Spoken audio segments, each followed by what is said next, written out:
welcome. I will jump into today's presentation on investigational product accountability best practices. So my name is Nikki Christensen, and I've been in the industry for over 20 years.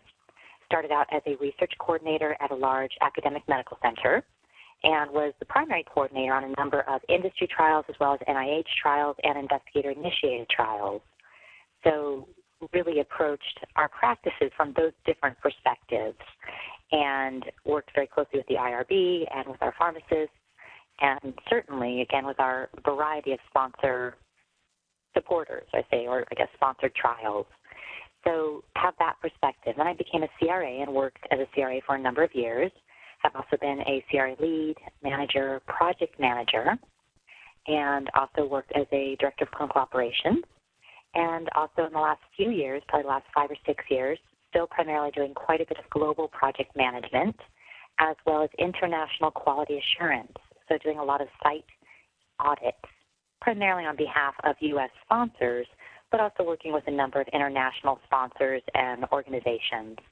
So my approach to these materials is really from a best practices perspective because of what the regulations say, but again, not specific to you must do it this way and only this way. Because again, we come from different backgrounds. We have different types of product. We have different applications for that product. Some product can be kept in the study coordinator's office, where other products must be handled only in the pharmacy due to hazardous materials or toxicity. It's also going to depend on your institutional SOPs and practices. So again, we'll talk about a best practices perspective, but again, share any examples you may have or specific situations you've run into. And ask questions, share examples, and most importantly, I am here for you. So if there's things you'd still like to talk about by the time we're done with class, I can stay on the line, or I'm also available by email to respond to any questions. And thank you to the rest of you for providing your roles. I see we have monitors, pharmacists, and regulatory. So we have a good group of backgrounds and experience to contribute here. Our objectives for today: describe investigational product accountability requirements and regulatory considerations, discuss non-investigational medicinal product and rescue medication management and documentation. Very wordy, little dry, but we'll try to put it into a little more perspective in terms of our day-to-day activities.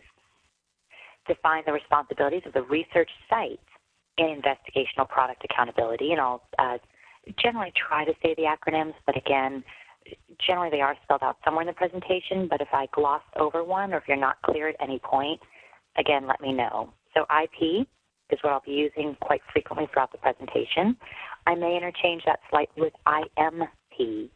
So IP for investigational product, IMP for investigational medicinal product, just different acronyms depending on primarily what country you're in is where these come into play, or what organization. So they can be used interchangeably, IP or IMP. And finally, for our objectives, we'll develop strategies for identifying and solving investigational product accountability errors or deficiencies. Taking this from a global perspective, ICH-GCP, that's the International Conference of Harmonization, Good Clinical Practices. And this is really a foundation for how we can do clinical research globally and ensure that if we're doing a trial in the United States or in Europe or in Japan, we're adhering to the same set of guidances to ensure, certainly, subject safety, integrity of the data, but also the handling of investigational product. So the reference here is from ICH E6, Good Clinical Practices, 1.33. And if you're not as familiar with ICH-GCP, Section 1 is a great glossary full of definitions. So any terms that you're not familiar with or you would just like more clarification on, it's a very good reference. And they use IMP and IP. They do define both. Again, the terms are used interchangeably throughout our section, so throughout our discussion today. It also defines comparator, or non-investigational medicinal product, or non-IMP. So we'll talk a little bit about that as well throughout our presentation. Just to further define before I gloss over it, because again, I know we come from a variety of backgrounds. For the comparator, if you are curious, again, you can find ICH E6 1.14. And this may be an investigational marketed product. So a comparator, again, could be something that is available for sale that we already have stocked in our pharmacy.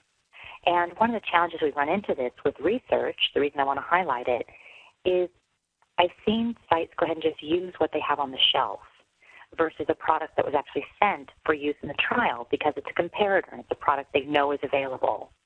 So an example might be IV granisetron for antiemetics in a chemotherapy trial. A trial that I worked on was comparing granisetron IV to a granisetron patch. And the investigational product was the patch, but the company, the pharmaceutical company, was still controlling the comparator and providing that to the site as part of their investigational product stock.